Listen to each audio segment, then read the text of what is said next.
Helen, Doron, English radio worldwide online. Treat the elderly with respect. Many years ago, I worked as a taxi cab driver. One time, I had to pick up a passenger in the middle of the night. When I arrived at the address, the building was dark, except a light in the ground floor window. Many drivers would wait, just honk, wait for a couple of minutes, and drive away in such circumstances. But I thought of passengers that might need my assistance. Therefore, I went to the door and knocked. So I did the same thing this time too. I heard a weak voice of an elderly woman. "Just a minute." The door opened and I saw a small lady in her 80s wearing a dress and a pillbox hat. She had a small suitcase in her hands. So I took the lady's suitcase and helped her to walk to the cab. "Thank you for your kindness," she said. "It's nothing," I said. I just tried to treat my passengers the way I would want my mother treated. "You are a very decent person." When we got into the cab, she told me the address and asked, "Could you drive through downtown?" I told her that it was not the shortest way. "I know, but there is no rush as I am on my way to a hospice.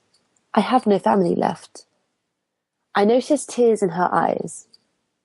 I quietly switched off the meter and asked what route she would like me to take.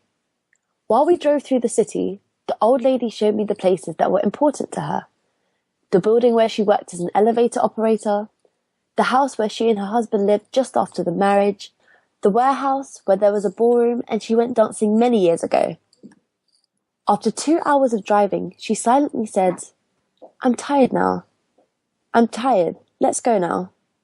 As soon as we arrived at the address she gave me, 2 people came out to the cab. They seemed to be waiting for her. I took the lady's suitcase while she was seated in a wheelchair. "Tell me how much I owe you," she asked. I said that she owes me nothing. "But you have to make a living." "There are other passengers," I replied, and gave her a hug. She held on to me tightly. "Thank you for giving me those moments of joy," she said.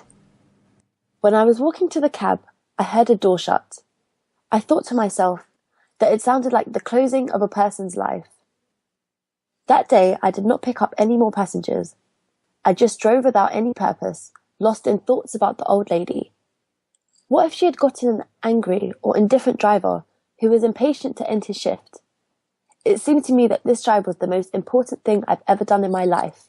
We always look for great moments, but sometimes great moments catch us unaware, beautifully wrapped in what might be considered as nothing in particular. Helen, Doron, English radio.